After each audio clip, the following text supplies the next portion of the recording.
नमः शिवाय। श्री सद्गुरुनाथ महाराज की जय। परमपूज्य गुरुदेवता श्री कलावती माता की जय। जय राधे कृष्ण, जय गोपाल कृष्ण, श्री गुरुदेव दत्त। ओम नमः शिवाय। तर आजचा अनुभव खूप सुंदर ललिता शिंदे म्हणून आहेत सांगवीमधून, त्यांनी हा अनुभव शेअर केलेला आहे। तर तुम्हाला सांगते, त्या म्हणतात की तुझा एक आधीचा व्हिडिओ मी बघितला आणि खूप छान तू अनुभव शेअर करतेस। तर हे मी नाही, आई करून घेतात। ज्या पण पद्धतीनं व्हिडिओ येतात ते सगळे आईंनी शेअर करून घेतलेले आहेत। मी प्रत्येक वेळेला हे सांगते। आणि त्या म्हणतात की त्या व्हिडिओमध्ये तू असं बोललेली होतीस की ज्या वेळेला आपण गुरुमार्गात येतोय, मग तुमचा अनुग्रह झालेला असू दे अगर नसू दे, मी बोललेले होते हे त्या व्हिडिओमध्ये। हे परत का मी बोलायला लागले, का तर हे जे नवीन आहेत त्यांना पण ही गोष्ट त्यांच्यापर्यंत पण पोहोचते आणि ही गोष्ट खरी आहे। ज्यावेळेला आपण गुरुमार्गात येतोय त्यावेळेला एक वेळेला एखाद्यावर गुरूंची एकदम लवकर कृपा होता। ज्या गोष्टीसाठी कुठल्या ना कुठल्या गोष्टींसाठीच आपण गुरुमार्गात आलेलो असतोय। कुणीही आपण असं नाही आहे की कुठला तरी स्वार्थी हेतू घेऊनच आपण गुरूंच्या दरबारात येतोय। मग त्या म्हणतात की असंच मी पण आलेले होते। ते मी थोडंसं पुढं सांगते। तर त्या म्हटलं की तू असं सांगितलेली होतीस। तर ही गोष्ट खरी आहे की ज्यावेळेला आपण गुरुमार्गात येतोय आणि लवकर आपल्या इच्छा पूर्ण होत्या, त्याच्यानंतरसुद्धा आपण गुरुमार्ग सोडत नाही, तर आपल्याला मग कशाची फिकीर करावी लागत नाही। पण समजा आपली इच्छा पूर्ण झाली आणि आपण थोड्या काळानं गुरुमार्गाकडं दुर्लक्ष करायला लागलो, तरी पण एखाद्याला काही फरक पडत नाही। म्हणजे एक वर्ष त्यांचं आयुष्य एकदम सुरळीत, एकदम मस्त मजेत चालू असते। पण वर्षभरानंतर, 1.5 वर्षानंतर एकदम असा मोठा फटका बसतोय की त्यांना परत फिरून गुरूंकडे यावं लागते। पण तुम्ही एवढा मोठा गॅप टाकलेला असतोय सेवेमध्ये की गुरूंची मग नंतर लवकर कृपा होत नाही। का तर देव आपल्याला माफ करतोय लगेच, पण का त्यावेळेला गुरु आपले हे असतात, सक्षम असतात आपल्या अडचणी सोडवायला। आपले गुरु देवापर्यंत आपल्या अडचणी नेतात आणि म्हणजे त्या गुरूंच्या सहाय्यानं आपण त्या अडचणी सोडवू शकतोय। पण देव रुसला तर चालतोय, गुरु रुसले नाही पाहिजेत। गुरु रुसले तर देव पण रुसलाय आणि गुरु रुसले, त्यामुळे सगळंच आयुष्यच रुसायला सुरुवात होता। तर ही गोष्ट अशी आहे। आणि माझ्या बाबतीत जर म्हणाल तर मला तुम्हाला सांगू का, आणि ही गोष्ट बरी आहे खरं, पण एखादे दुसरे दिवस जर समजा सेवेत खंड पडला किंवा सेवेत काहीतरी उलटं पलटं झालं, मागं पुढं झालं ना, तर लगेच काहीतरी पश्चातापच झाल्याशिवाय राहत नाही। मग त्यावेळेला लगेच आपण सावध होतोय, बाबा सेवा नाही चुकली पाहिजे। पण काही लोकांचं सेवा 1 महिना, 2 महिने, 3 महिने, वर्ष, 1.5 वर्ष गेलं तरी पण सेवा चुकल्यावर काही फरक पडत नाही। पण अशा लोकांना मात्र फार सावध व्हायला पाहिजे। काय फरक पडत नाही असं नाही, ते फार मोठा दणका बसतो आणि लवकर मग गुरूंची कृपा होत नाही। ही गोष्ट खूप महत्त्वाची आहे, म्हणून मी सांगितलं एवढा वेळ घेऊन परत। तर त्या काकू म्हटल्या, हे तू आधीच्या व्हिडिओमध्ये सांगितलेली होतीस। मी हे बऱ्याच व्हिडिओमध्ये सांगितलं आहे, का तर खरंच असं कधी होऊ देऊ नका। एकदा जर तुम्ही अनुग्रहित असू दे अगर नसू दे, एकदा जर गुरुमार्ग घेतलाय ना, तर मागं हटायचं नाही। ते तारा किंवा मारा, तुमचं तुम्ही काही पण करा म्हणून त्यांच्यावर सगळं सोडून आपण रिकामं व्हायचं। दिलेली सेवा करणे, दिलेले नेम काय जे असतील, अटी असतील, आपल्या गुरूंनी काय जे आपल्याला सांगितलंय ते करायचंच। आपल्या आईने सांगितलंय ना, 1.5 तासाचं भजन करायचं, अनुग्रहित असला तर 1.5 तासाची कुठलीही सेवा करायची तर करायचीच। आईने सांगितलं ना, कोणाच्या निंदा, चहाड्या, चपाट्या, इकडं तिकडं लावालावी करायची नाही करायची। आईने सांगितलंय ना, कुणाच्या भानगडीत पडायचं नाही। जर कोण तोंडावर जरी आपल्याला शिव्या देत असलं तरी आपण मस्त मजेत राहायचं। त्याला वाटलं पाहिजे की मी काय ह्या माणसाला बोलतोय। आईने जे सांगितलं ना ते करायचं, सत्य बोलणं, चोख वागणं, ह्या गोष्टी आपल्याकडनं करायच्या। तर त्या म्हणतात, मी 2014मध्ये आईंच्या मार्गात आले, का तर माझ्या मुलीच्या लग्नाचा प्रॉब्लेम होत होता। तर मी असंच एका ताईच्या सांगण्यावरनं आईंच्या मार्गात आले म्हणतात त्या। आणि त्या बोलल्या की आमच्या आईंचं मार्ग खूप छान आहे, काहीसुद्धा करावं लागत नाही, खूप साध्या बोळ्या आहेत। आई भजन केलं आणि प्रार्थना केली मनापासून भजन झालं की आई काही मागत नाहीत आपल्याकडं, कुठले नेम धर्म किंवा कुठलं काही जास्त पाळावं लागत नाही. मग मी आईंच्या भजनाला चालले म्हणतात आणि काय आश्चर्य, माझी जी मुलगी आहे तिचं चेहरापट्टी वगैरे तिच्या वडिलांसारखी आहे म्हणतात आणि लहानपणापासूनच आम्हाला वाटायचं. आणि जी छोटी मुलगी आहे माझी, ती खूप सुंदर सेम माझ्यासारखी आणि अगदी माझ्यापेक्षा सुद्धा जास्त सुंदर आहे म्हणतात. मग मोठ्या मुलीच्या लग्नाच्या वेळेला प्रॉब्लेम येईल असं आम्हाला आधीपासूनच वाटत होतं की हिच्या लग्नाच्या वेळेला प्रॉब्लेम होईल, तिची चेहरापट्टी थोडी वडिलांसारखी झालेली आहे. तर त्या म्हणतात आणि सेम तसंच झालं. आम्ही जवळजवळ 2012पासून तिला स्थळं बघत होतो, पण स्थळं काही कुठली जुळत नव्हती. आणि माझे मिस्टर शिक्षक आहे म्हणतात त्या म्हणतात. आणि त्यामुळं आमच्या परिस्थितीला थोडंसं साजेसं पण पाहिजेच, कुठलं पण, आणि तिला व्यवस्थित सांभाळणारं पण पाहिजे, हे सगळ्याच आईवडिलांचं असतं.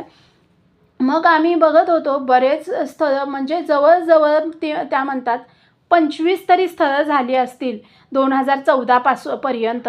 पण आम्हाला काही एकही स्थळ पसंत आले नाही, म्हणजे त्यांना पसंतच पडत नव्हतं. जे चांगले येत होते त्यांना पसंतच पडत नव्हतं म्हटलं. आणि मग 2014ला म्हणतात मी मार्चच्या दरम्यान म्हणतात, मला आता तारीख आठवत नाही म्हणतात, त्या दरम्यान मी आईंच्या मंदिरात जायला सुरुवात केली. आणि काय आश्चर्य म्हणतात, माझ्या मुलीचं 3 महिन्याच्या आत लग्न जुळलं. म्हणजे 2 वर्ष आम्ही आधी प्रयत्न करत होतो, पण 3 महिन्यात लग्न जुळलं आणि अगदी आम्हाला पाहिजे तसं. माझे जावईसुद्धा शिक्षक आहेत आणि माझे मिस्टर शिक्षक असल्यामुळं त्यांची आधीपासून इच्छा की दोघे पण जावई शिक्षक कोण असतील ते चांगले, म्हणजे कंपनीमध्ये वगैरे असं काम नको, की शिक्षक असावेत आणि शिक्षकांच्याच घरी जे परमनंट वगैरे असतील अशा ठिकाणीच मुली द्यायचे. तर शिक्षकच जुळून आले म्हणतात. 3 महिन्यात फक्त माझ्या मुलीचं लग्न ऑगस्टमध्ये झालं म्हणतात आणि मी मार्चपासून हे करत होते. जुलैमध्ये ठरलं आणि ऑगस्टमध्ये लग्न झालं म्हणतात त्या. आणि त्या म्हणजे 3 महिन्यात एवढा छान प्रचिती आली आणि मला खूप छान वाटलं. आईंचे खूप आभार मानले आणि माझी मुलगी पण मग करायला सुरुवात केली. म्हणली लग्न जसं ठरलं तसं माझ्या मुलीनं पण आईंचा मार्ग धरला. माझी मुलगी पण सायन्स स्मरण करायला लागली म्हणतात त्या. आणि त्याच्यानंतर मुलीचं लग्न झालं, खूप चांगलं झालं तिचं, खूप म्हणजे खूपच चांगलं. आम्ही विचार जेवढा केला होता त्याच्यापेक्षा जास्त चांगलं झालं म्हणतात. आणि त्याच्यानंतर मुलीला 2-3 महिन्यात प्रेग्नेंट पण राहिली. मग तर माझा आनंद अतिशय जास्त वाढला म्हणतात त्या. तर 2014मध्ये हे एकदम छान गोष्टी, तिचं लग्न पण झालं, लगेच ती प्रेग्नेंट पण राहिली. त्यामुळं आम्हाला खूप भारी वाटायला लागलं आणि ती पण नेम अगदी व्यवस्थित चालवायला लागलेली तिच्या घरी. आणि छोट्या मुलीला आणि माझ्या मुलाला पण मी सांगायची की तुम्ही पण आईंचं करा, तुम्ही पण आईंचं करा. खरं ते काय एवढं हे करत नव्हते. माझी छोटी मुलगी काय एवढं जास्त करतच नव्हती. कधीतरी आईंच्या पाया वगैरे पडायची ते, माझा मुलगा तेही करत नव्हता म्हणतात. आणि मग झालं असं की 2014 पूर्ण छान गेलं. 2015 पण मी सेवा करत होते म्हणतात. माझा नातू झाला, एकदम छान सगळं सुरळीत सगळं चालू होतं.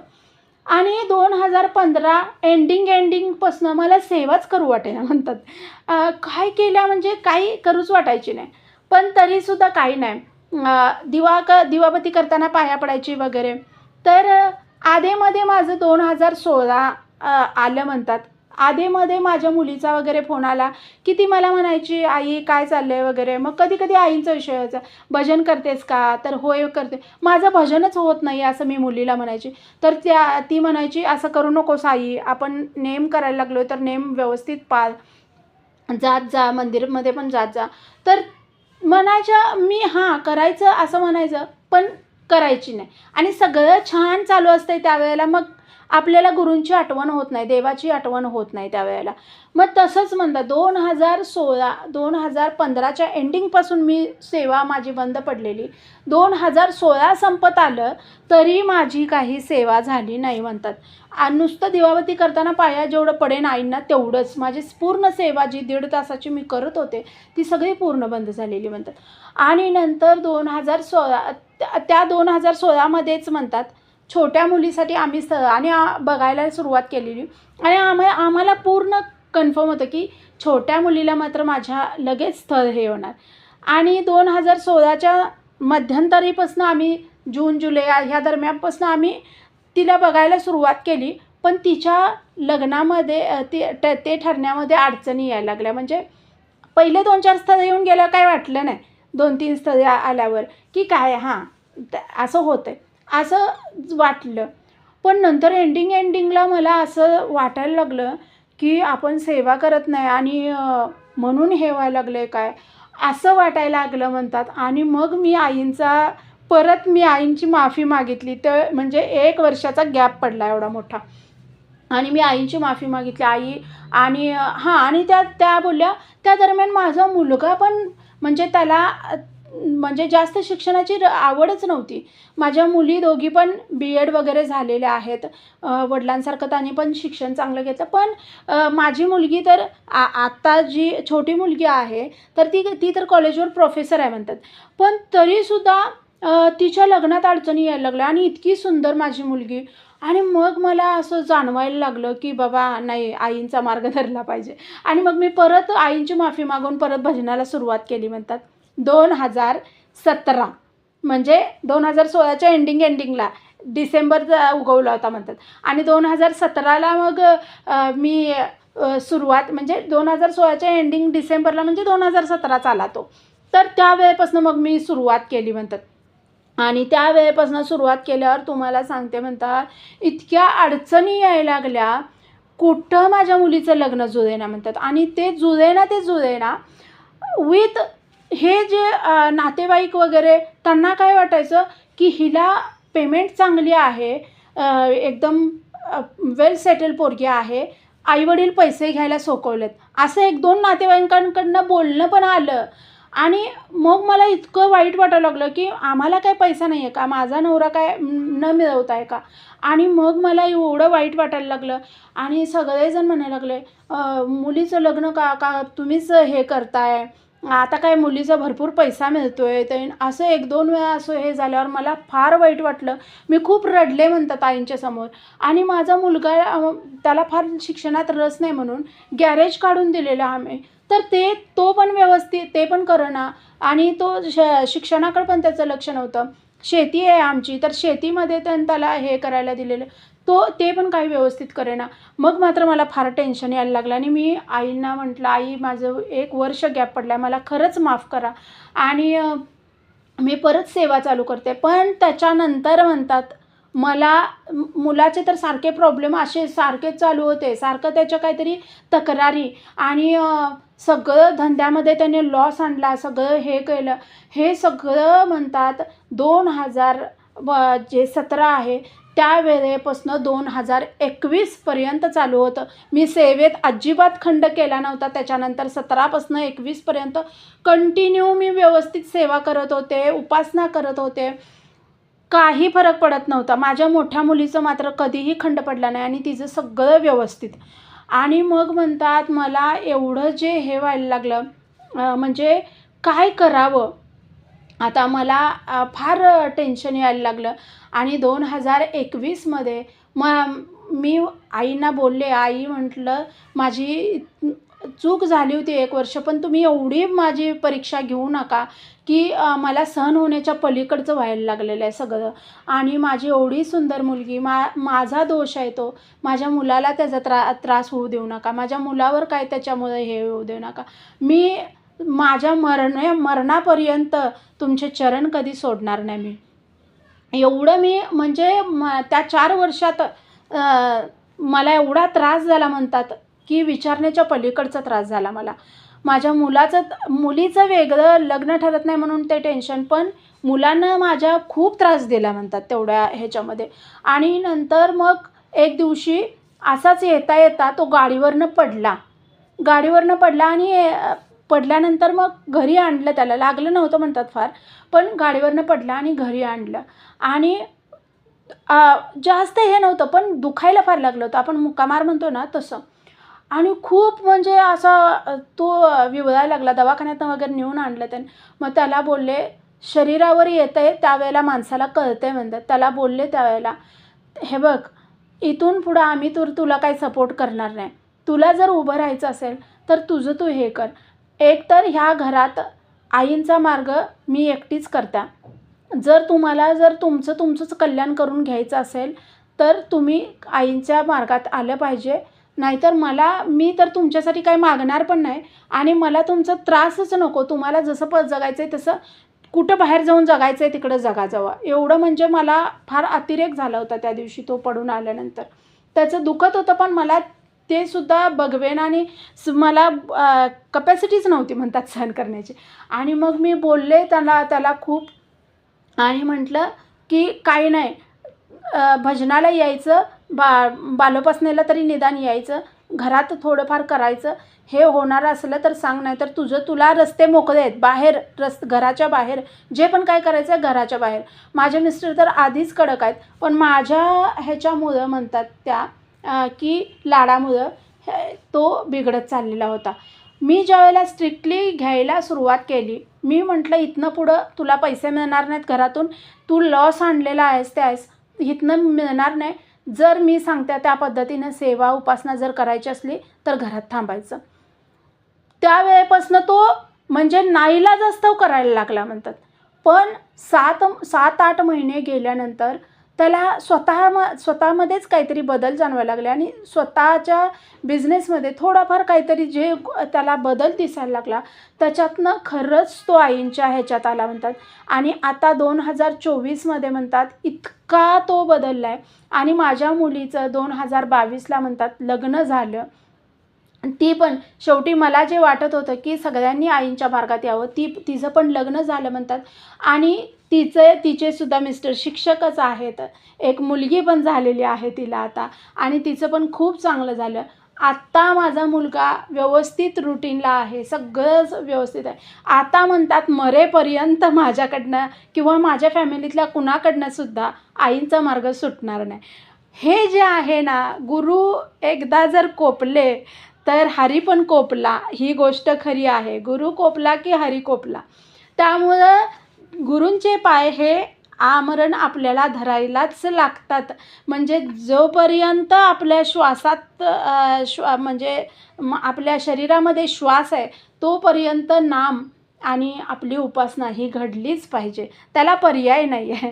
तर असे हे अनुभव तुम्ही म्हणताय की अनुभव थोडे मोठे होतात शॉर्टमध्ये, पण जितकं मला कमी करून सांगता येईल तेवढं मी करायला बघत असते. तरी पण आता जे सांगायला पाहिजे ते तरी सांगितलं पाहिजे असं वाटतं आहे आणि मग ते व्हिडिओ मोठे होतात. तर ज्या गोष्टी महत्त्वाच्या आहेत त्या पोहोचायला पाहिजेत असं वाटतं आहे. तर व्हिडिओ आवडत असतील तर लाईक करा, शेअर करा आणि चॅनलला सबस्क्राईब करा. श्री सद्गुरुनाथ महाराज की जय. परमपूज्य गुरुदेवता श्री कलावती माता की जय. जय राधे कृष्ण, जय गोपाल कृष्ण, श्री गुरुदेव दत्त. ओम नमः शिवाय.